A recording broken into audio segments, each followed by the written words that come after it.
My stepfather wanted me to drop out of school because his son was jealous and I left them, but then he— Liam's life was profoundly shaped by the death of his father, a man whose influence endured even beyond his passing. Liam was just 12 years old when his father, a dedicated software engineer, succumbed to cancer, a harrowing illness that had slowly consumed him. It was an event that permanently shifted the course of Liam's childhood, leaving behind an irreplaceable void in his family. The days leading up to his father's passing were marked by quiet resilience and preparation. A methodical and meticulous man, Liam's father had planned for everything, even in the face of his mortality. He was not someone who left loose ends, and his love for his family ensured that his absence would be cushioned as best as it could be. He poured his remaining energy into securing a future for his wife and son. Before his passing, he created a carefully structured trust fund, ensuring that Liam's college education would be covered. He saw education as the ultimate tool for empowerment, a value he instilled in Liam from a young age. "Never stop learning," he would say, a phrase that echoed in every lesson he taught and every bedtime story he shared. The night before he died, Liam's father called him into his room. The air in the room was heavy, and though the boy didn't fully understand the finality of the moment, he could sense its gravity. His father, pale and frail, handed him a sealed letter. "Don't open this until you're ready," he said, his voice soft but deliberate. "It's something for the road ahead." Liam clutched the envelope tightly, not knowing it would become one of his most treasured possessions. After the funeral, life changed drastically. His mother, once lively and confident, was now a shadow of herself. She threw herself into work to cope, often leaving Liam alone in the house they once shared as a family. The laughter that used to echo through the halls was replaced with a deafening silence. The trust fund provided some sense of security, but it came with its own complications. Relatives, distant and near, made comments about how lucky Liam was to have a safety net. It humiliated his mother, who hated the implication that they were somehow dependent on handouts, even though the money was Liam's inheritance. The scrutiny from others only compounded her grief. Liam didn't open his father's letter until years later, on the night before his high school graduation. Sitting at his desk, surrounded by textbooks and memories, he finally felt ready. His hands shook as he tore the envelope open. Inside, he found a handwritten note in his father's familiar, neat script. "Liam," it began. "If you're reading this, you're stepping into a new chapter of your life. I hope I've been there in some way to guide you, even if only through memories. Always keep learning, not just in books, but from people, from experiences. And don't forget to take care of your mom. She'll need you more than you know." The letter broke him. It was as if his father had reached across time, offering both comfort and responsibility. Take care of mom was not just a request, it was a directive that Liam took to heart. He became her anchor, the quiet strength that held them together as they navigated the tides of grief and life. While his friends spent their summers at the beach or gaming, Liam found part-time jobs, saving every penny to ease his mother's financial burdens. He helped around the house, making repairs his father would have handled, learning skills from YouTube videos and trial and error. Each act, no matter how small, felt like a way to honor his father's legacy. The absence of his father was a source of both pain and growth. There were days when he resented it, when he saw other boys with their fathers, teaching them how to drive or cheering them on at sports games. The loneliness was sharpest during milestones.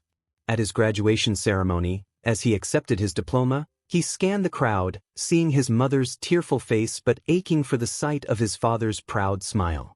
Despite the weight on his shoulders, Liam pressed on. The trust fund ensured he could attend college without the crushing debt that burdened many of his peers, but it didn't make things easier emotionally. Every class he attended, every paper he wrote, felt like a step in fulfilling his father's last wish. "Never stop learning" became his mantra, a silent promise he carried with him. Liam's relationship with his mother evolved into something deeper than most mother-son bonds. They were partners in survival, each leaning on the other to make it through. Yet, his mother's grief sometimes manifested in ways Liam found hard to handle. She would occasionally snap at him for minor things, her frustration a mask for her heartbreak. Liam never argued back. He understood the pain behind her words. As he grew older, Liam realized the extent of his father's foresight. The trust fund was more than just money, it was a symbol of love, of a father's unwavering commitment to his family's future. It was also a responsibility, a reminder that he carried the hopes and dreams of a man who had given everything for him. The letter stayed with him, tucked away in a box of keepsakes. On difficult days, Liam would take it out, reading the words until they felt like a conversation, a connection to the man who had shaped him in ways he was only beginning to understand. His father's death was a turning point, not just in his life, but in his character. It taught Liam resilience, compassion, and the importance of legacy. While he couldn't change the past, he could shape the future, honoring his father not just by achieving success, but by becoming the kind of man his father would have been proud of. 3 years after Liam's father passed, his mother shocked him with unexpected news. She was remarrying. Liam's mother, once so reserved and cautious, had met Eric, a fast-talking car dealer with a toothy grin and an almost unnatural charm. Eric wasn't the kind of man Liam had ever imagined as a father figure. He was loud, brash, and carried himself like a man who thought he was smarter than everyone in the room. From the moment Liam met him, something felt wrong. At first, Liam told himself he was being unfair. Maybe it was his own unwillingness to see another man step into his father's place. After all, his mother deserved happiness. For years, she had soldiered on alone, working tirelessly to keep their lives afloat. If this was what she needed to feel whole again, who was he to stand in her way? But as time passed, it became clear that Eric was more than just a poor match. He was a problem. Eric didn't waste any time establishing himself as the head of the household. After moving in, he began asking uncomfortable questions about the family's finances. The trust fund Liam's father had left for college became a frequent topic of discussion. "It doesn't make sense to keep that money locked away," Eric would say, his voice dripping with fake concern. "Why not put it to better use? Investments, maybe. Something that benefits the family as a whole, not just one person." Liam's mother, perhaps blinded by Eric's smooth talk, didn't seem to grasp the implications. But Liam did. That money wasn't just an account, it was his father's legacy, his final gift to ensure Liam had the future he deserved. Eric's interest in it wasn't about the family, it was about control. Liam knew better than to hand over the reins, and when Eric pressed the issue, Liam stood firm. "It's not your money," Liam said, his voice steady but cold. "And it never will be." Eric didn't take kindly to being challenged. His resentment toward Liam simmered beneath the surface, manifesting in petty ways. He would belittle Liam at the dinner table, making offhand comments about how book smarts don't mean much in the real world. When Liam brought home a stellar grade or an academic award, Eric would scoff.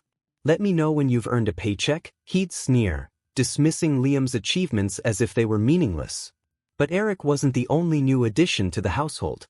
Along with him came Brad, his teenage son from a previous marriage. Brad was everything Liam wasn't: loud, lazy, and unapologetically obnoxious. From the moment he moved in, Brad treated Liam's home as his personal playground. He sprawled out on the couch for hours, hogging the TV and leaving a trail of discarded snack wrappers in his wake. His music blared through the house at all hours, and he seemed to take a perverse pleasure in testing Liam's patience. Brad's behavior wasn't just annoying, it was cruel. He mocked Liam relentlessly, zeroing in on his love for books and his quiet demeanor. "Nerd," Brad would mutter as he passed Liam in the hall. "Bet you've never even touched a football in your life." His insults escalated over time, becoming more pointed and personal. One day, when Liam was working on a project for school, Brad snatched the papers off his desk and pretended to read them aloud in a mocking tone. "Wow, Liam, this is riveting stuff. No wonder you've got so many friends."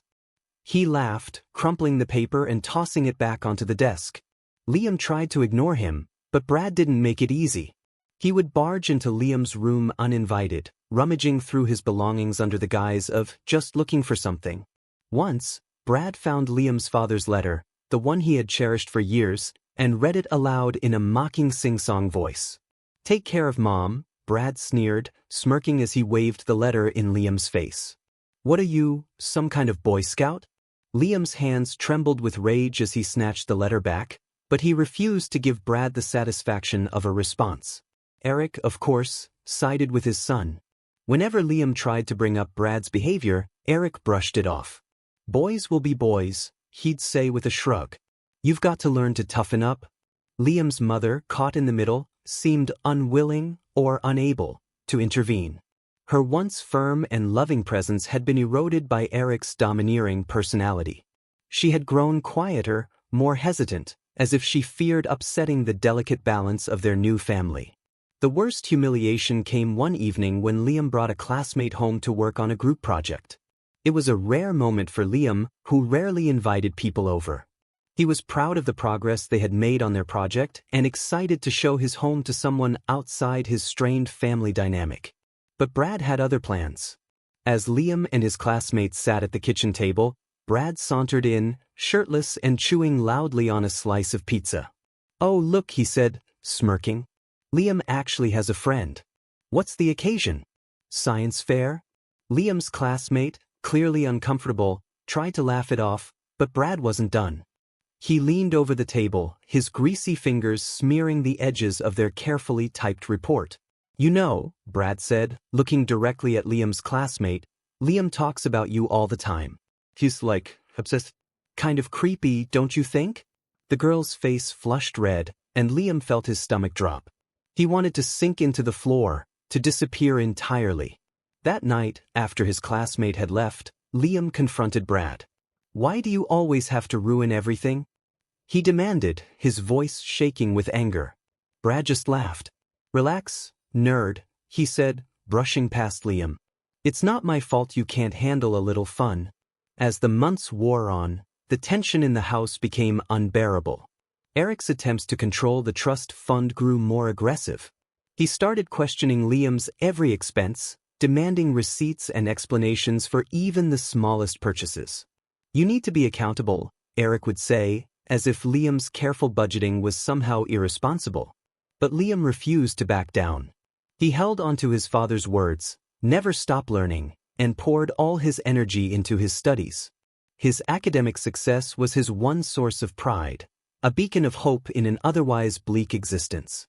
He knew that the only way to escape Eric and Brad's toxic presence was to build a future for himself, one that honored his father's legacy. Still, the emotional toll was heavy. Liam often lay awake at night, staring at the ceiling and wondering how his life had come to this.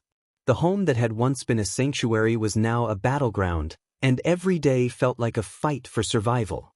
He missed his father more than ever, longing for the steady, comforting presence that had been stolen from him too soon. Through it all, Liam clung to one unshakable belief: this was temporary. Eric and Brad might have taken over his home, but they couldn't take his future. Liam was determined to rise above their pettiness and prove, not just to them but to himself, that he was stronger than their attempts to tear him down. Liam threw himself into his studies with a single-minded determination that left no room for distractions. Every late-night study session, every sacrificed weekend, every carefully crafted essay was a step toward escaping the suffocating grip of his home life. The toxic environment Eric and Brad had created fueled his resolve. He had one goal: to get into a prestigious university, leave this house behind, and never look back. The day the acceptance letter arrived, Liam felt a glimmer of hope he hadn't known in years. The thick envelope bearing the crest of his dream university felt almost too good to be true. His hands trembled as he opened it, his eyes scanning the words he had worked so hard to see. "Congratulations on your admission." For the first time in years, Liam allowed himself a smile, a genuine moment of pride. But his celebration was short-lived. That evening, during dinner, Liam shared the news with his family, hoping, foolishly, that it might spark some kind of unity or pride. "I got in," he said, holding up the letter. "I'm going to Stanford." His mother's eyes lit up briefly, but Eric's reaction was immediate and sour. "Stanford, huh?" Eric said, leaning back in his chair with a sneer. "Big dreams, kid. But dreams don't pay the bills." Liam's stomach sank. He braced himself for the inevitable dismissive comment, but Eric's next words were worse than he could have imagined. "Speaking of bills," Eric continued, "your college fund is going to help with something a little more urgent." For a moment, Liam thought he must have misheard. What? He asked, his voice sharp with disbelief. Eric leaned forward, his elbows on the table, as if he were explaining something to a particularly slow child. Look, the car business has been rough lately. I've got some debts that need clearing if we're going to stay afloat. I've been talking to some guys, and they've got investment opportunities that could really turn things around. Investment opportunities? Liam repeated, his voice rising. You mean gambling debts? That money isn't for you, it's for college. It's my father's money. Eric's face darkened. Your father's money? He snapped, his voice dripping with mockery. Your father's gone. This is about keeping the family above water. You don't get to dictate what's best for everyone. Liam turned to his mother, desperation creeping into his voice. Mom, you can't let him do this. Dad saved that money for me, for my future. He wouldn't want it wasted like this. His mother hesitated, her gaze flickering between Liam and Eric. Liam, I know this is hard, but Eric is right. The family comes first. We have to prioritize what's best for everyone, not just you. The words hit Liam like a punch to the gut. He stared at his mother, the woman who had always been his greatest ally, now siding with a man who had done nothing but tear their lives apart. What's best for everyone? He repeated, his voice cracking. What about what's right? What about Dad's wishes? Eric cut him off with a dismissive wave. Enough with the martyr act. You've had a free ride long enough. Time to grow up and face reality. The humiliation burned in Liam's chest. Eric's words were cruel, but what hurt the most was his mother's silence. She didn't defend him. She didn't even meet his eyes. It was as though she had already chosen Eric's side, and Liam was just another obstacle in their path. That night, Liam lay awake in his bed, the acceptance letter clutched in his hands. He had worked so hard, given everything he had, and now it felt like it was slipping through his fingers. But as the hours dragged on, anger began to replace despair. He wasn't going to let Eric steal this from him. He wouldn't let his father's sacrifice be in vain. The next morning, Liam confronted his mother in the kitchen. I'm leaving, he said, his voice steady. If you're going to let Eric take my college fund, then I'll find another way. But I'm not staying here to watch him destroy everything Dad built. His mother's eyes filled with tears, but she said nothing. Liam turned away, his heart heavy but resolute. He packed his things quickly, taking only what he needed. The letter went into his bag last, a reminder of what he was fighting for. As he walked out the door, Brad leaned against the wall, a smug grin on his face. Leaving already, nerd? He jeered. Guess you're not as smart as you think? Liam ignored him, but the words stung. He had always known Brad hated him, but seeing that hatred manifest as glee in his moment of pain was almost too much to bear. Still, he kept walking, his head held high. Liam didn't have a concrete plan, but he knew one thing for certain. He couldn't stay in a house where he was treated as an afterthought, a resource to be exploited. He reached out to friends, teachers, anyone who might be able to help. One of his professors, impressed by Liam's dedication and academic record, offered to let him stay in a spare room temporarily. The transition was brutal. Liam went from having a roof over his head and a semblance of stability to juggling part-time jobs and couch surfing to make ends meet. But he refused to give up. Every dollar he earned went toward tuition. Every sleepless night brought him closer to proving Eric wrong. Despite the struggle, Liam found solace in the people who believed in him. His professor became a mentor, helping him navigate scholarship applications and financial aid. Friends pitched in where they could, offering rides, meals, and encouragement. Slowly but surely, Liam began to rebuild. Meanwhile, things at home deteriorated. Eric's investments failed spectacularly, and the debts he had tried to hide came crashing down on the family. Liam heard through mutual connections that Eric's business was on the brink of collapse, and Brad had dropped out of school to help, though everyone knew that meant loafing around while Eric scrambled to fix his mistakes. Liam's mother reached out once, a hesitant phone call filled with apologies and excuses. I didn't know what else to do, she said, her voice trembling. Eric made it sound like there was no other option. Liam listened in silence, his heart heavy. He wanted to forgive her, to find some way back to the relationship they once had, but the betrayal was too fresh, the wounds too deep. I have to go, he said finally, his voice hollow. I can't do this right now. As the months turned into years, Liam's determination never wavered. He poured himself into his studies, excelling in ways even he hadn't imagined. Every success felt like a victory over the life he had left behind. He refused to let Eric's greed or his mother's weakness define him. By the time he graduated, Liam was unrecognizable from the boy who had walked out of that house with nothing but a bag and a dream. He had built a life on his own terms, honoring his father's legacy in every step he took. And while the scars of his past remained, they served as a reminder of his strength, a testament to the resilience that had carried him through. Eric and Brad faded into the background, their lives consumed by the consequences of their actions. Liam's mother, though estranged, occasionally sent letters, small attempts to rebuild what had been broken. But Liam had learned to guard his heart, to protect the future he had fought so hard to secure. Liam's departure from home marked a turning point in his life. With nowhere else to go, he reached out to Noah, his closest friend since middle school. The two had been inseparable through the years, bonded by a shared love of coding and dreams of breaking into the tech industry. When Liam explained his situation, Noah didn't hesitate. You're staying with us, he said, his voice firm.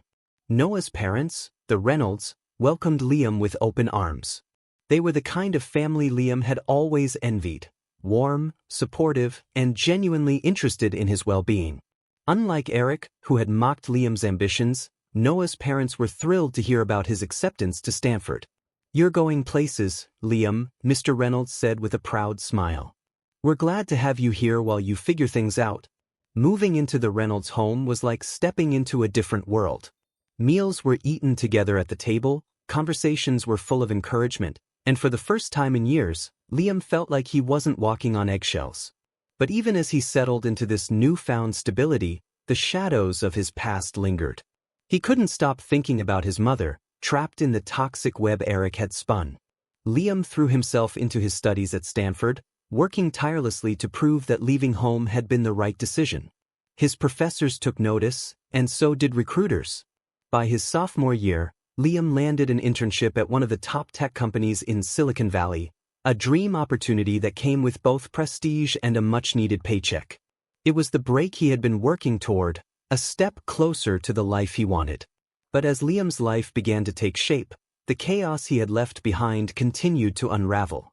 Eric's car dealership, which had always been a shaky operation, finally collapsed under the weight of his gambling debts and mismanagement.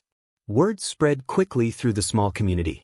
Customers who had trusted Eric were furious, claiming they had been sold defective cars or scammed out of their money.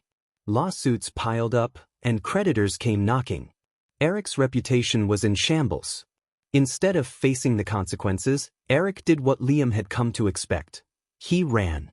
He abandoned Liam's mother without warning, leaving her to deal with the wreckage he had created. The debts he had accrued, loans taken out in both their names, now fell squarely on her shoulders. When Liam heard the news, he felt a mix of anger and helplessness. His mother, who had once been his rock, was now drowning because of the man she had chosen to trust. At first, Liam wasn't sure how to feel. Part of him wanted to reach out, to offer some kind of support, but another part of him couldn't forget her betrayal. She had sided with Eric when it mattered most, allowing him to jeopardize Liam's future. Still, the thought of her alone and struggling was unbearable. After days of wrestling with his emotions, Liam decided to call her. The phone rang several times before she picked up. Liam, she said, her voice strained and tired. I wasn't sure if you'd call. I heard about Eric, Liam said, keeping his tone neutral. Are you okay? There was a long pause. When she finally spoke, her voice cracked. I'm not. He left Liam. He took everything we had and vanished.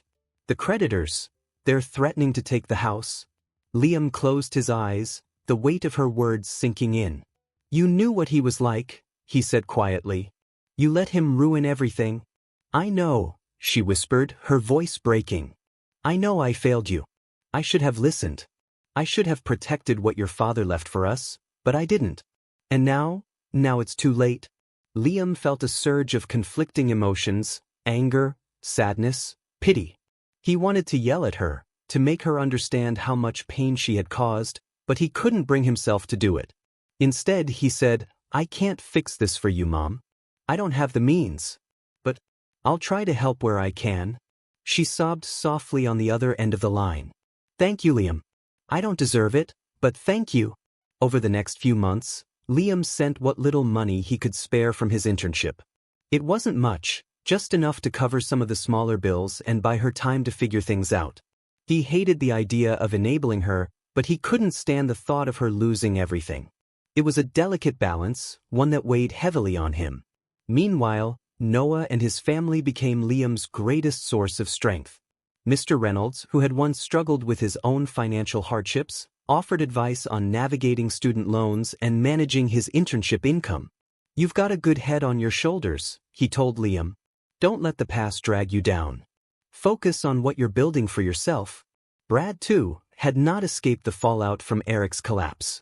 Without his father's financial support, he was forced to face the reality of his own laziness and entitlement. Rumors reached Liam that Brad was living with distant relatives, working minimum-wage jobs and complaining bitterly about how unfair life was. Liam couldn't bring himself to feel much sympathy.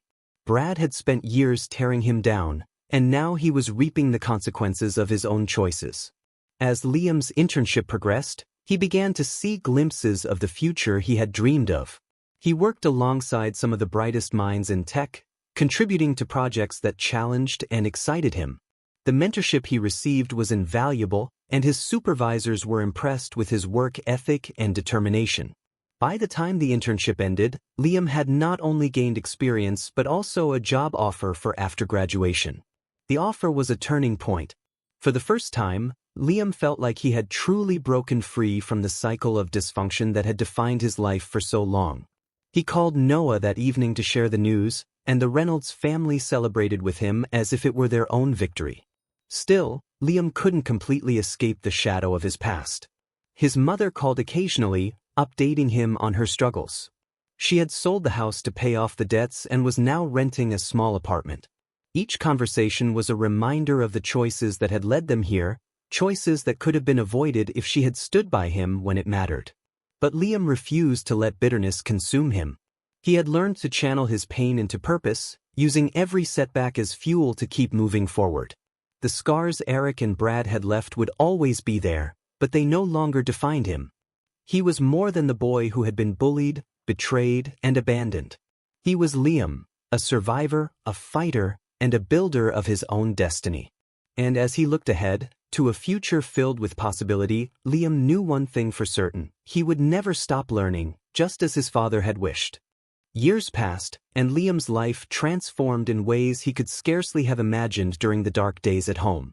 He graduated from Stanford, joined the tech company where he had interned, and quickly climbed the ranks. His name became associated with innovative projects, and he earned a reputation as someone who could tackle challenges with resilience and precision.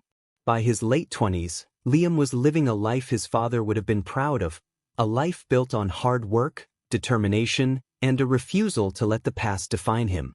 But even as Liam succeeded, the wounds left by his fractured family lingered. His mother, Catherine, had become little more than a distant voice on the other end of an occasional phone call.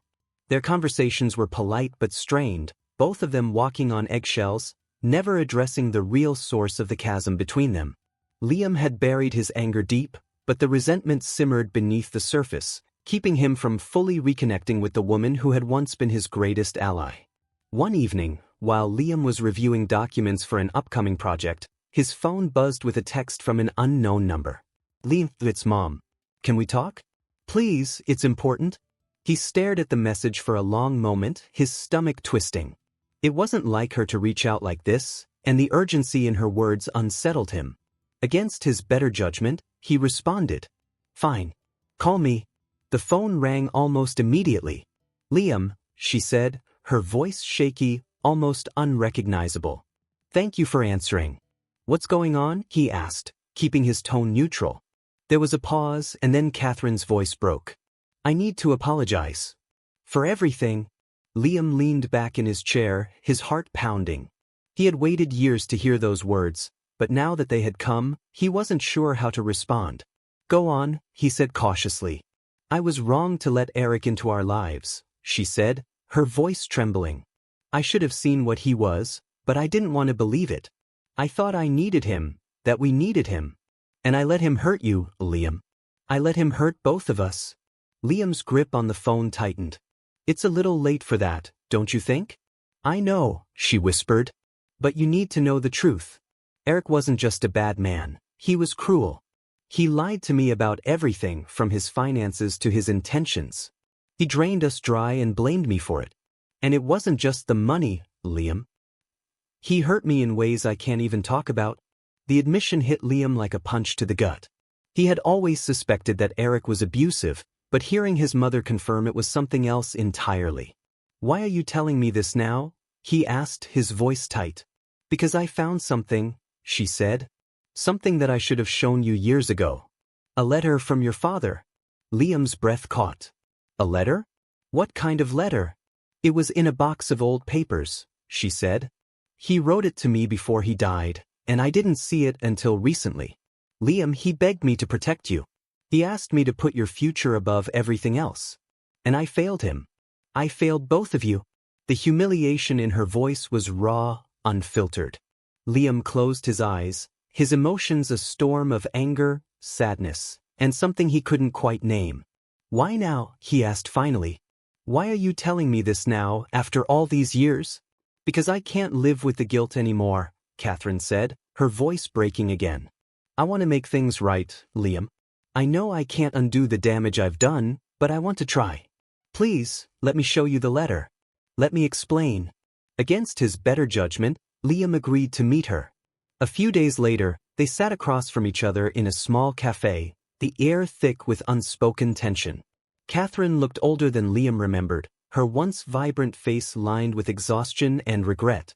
She slid an envelope across the table, her hands trembling. This is what your father wrote, she said softly. Liam opened the envelope with deliberate care, his heart pounding. The letter was written in his father's familiar handwriting, every word carefully chosen. Catherine, it began, if you're reading this, it means I'm gone. I know you'll be strong for Liam, but I need to ask you for one last favor. Protect him. Protect his future. Everything I've done, everything I've saved, is for him. Don't let anyone take that away. He's going to do great things, but he needs you to believe in him. Please, Catherine, do this for me and for him. Liam's hands shook as he finished reading. He looked up at his mother, his emotions a chaotic mix of grief and anger. You knew, he said, his voice low and trembling. You knew what he wanted, and you still let Eric destroy everything. Tears streamed down Catherine's face. I didn't see it at the time, she said, her voice thick with emotion. I thought I was doing what was best for us, but I was blind. I let Eric manipulate me, and by the time I realized the truth, it was too late. I'm so sorry, Liam. For a long moment, Liam didn't say anything. He wanted to scream at her, to make her feel the pain he had carried for years. But as he looked at her, broken and full of regret, he realized that she had already paid a price. Eric had left her with nothing, not just financially, but emotionally. I don't know if I can forgive you, Liam said finally, his voice quiet but firm. But I'll try. Catherine nodded, her tears falling silently. That's all I can ask. Over the next few months, Liam and his mother began the slow, painful process of rebuilding their relationship. It wasn't easy. Every conversation was fraught with old wounds and unspoken truths, but they both made an effort. Catherine shared stories about Liam's father, painting a picture of the man whose memory had kept Liam going for so long. Liam, in turn, told her about his life, his successes, his struggles, and the people who had helped him along the way. Slowly, the walls between them began to crumble. It wasn't perfect, and it never would be, but for the first time in years, Liam felt like he had his mother back.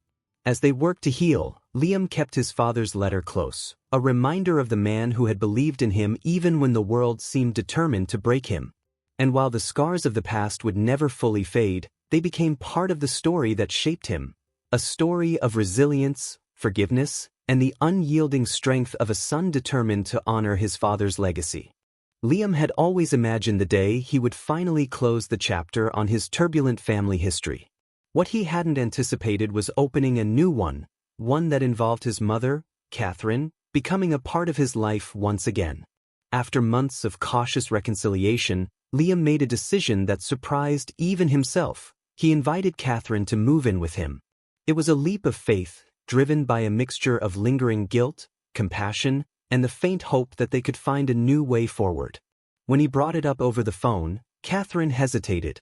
"Are you sure, Liam?" she asked, her voice tinged with both gratitude and doubt. "I don't want to be a burden." "You won't be," Liam replied, though part of him wondered if he was taking on more than he could handle. "This is a fresh start, for both of us." Catherine arrived at Liam's apartment a week later, her belongings fitting neatly into a few battered suitcases. The woman who walked through his door was a far cry from the confident, put-together mother he remembered from his childhood. Her shoulders were hunched, her movements tentative, as though she were bracing for rejection. Liam felt a pang of pity as he helped her carry her bags inside. The first few weeks were awkward. Catherine, unaccustomed to Liam's meticulously organized life, seemed unsure of where she fit in. She spent her days cleaning, cooking, and trying to make herself useful, but Liam could see that she was struggling to fill the void left by years of isolation and regret. One evening, as they sat together in the living room, Catherine broke the silence. "I want to learn," she said, her voice trembling slightly. "Coding, I mean. I know it's your world and I want to understand it. I want to connect with you." Liam was taken aback. Catherine had always seemed so distant from his interests, dismissive even. The idea of her diving into something as complex and demanding as coding felt almost surreal. But there was something earnest in her expression, a vulnerability that made him nod. "All right," he said. "We can start with the basics." Teaching Catherine was an exercise in patience, for both of them. She struggled at first, her hands fumbling over the keyboard as she tried to grasp concepts that felt completely foreign. Liam couldn't help but feel flashes of frustration when she asked the same questions repeatedly, but he bit his tongue, reminding himself of how far she was stepping outside her comfort zone. Slowly, Catherine began to improve. She tackled each new lesson with determination, her confidence growing with every small victory. Liam watched as she lit up after solving her first coding problem, a genuine smile breaking across her face. It was a side of her he hadn't seen in years, a glimpse of the woman she used to be before Eric had worn her down. Their lessons became a nightly ritual, and with them came conversations they had never had before. Catherine shared stories about Liam's father, moments from their marriage that she had never spoken of. She told Liam about the love they had shared, the dreams they had for him, and the regret that had haunted her since Eric's betrayal. Liam, in turn, opened up about his life, the struggles, the triumphs, and the people who had supported him along the way. Slowly, the walls between them began to crumble. As Catherine rebuilt her confidence, she started to carve out a life for herself. She took online courses, joined coding forums, and even began working on small freelance projects. The sense of purpose she found was transformative, and for the first time in years, she seemed genuinely happy. Liam couldn't help but feel a quiet pride in her progress. She was no longer the broken woman who had walked through his door. She was becoming someone he could admire. Around this time, Liam's personal life took a major turn. He had been dating Emma, a brilliant and compassionate woman he had met through work, for 2 years. Their relationship had grown steadily, built on a foundation of mutual respect and shared goals. Emma was everything Liam had ever wanted in a partner, kind, driven, and fiercely supportive. One evening, as they strolled through the park near their apartment, Liam stopped and turned to Emma. His heart pounded as he reached into his pocket and pulled out a small velvet box.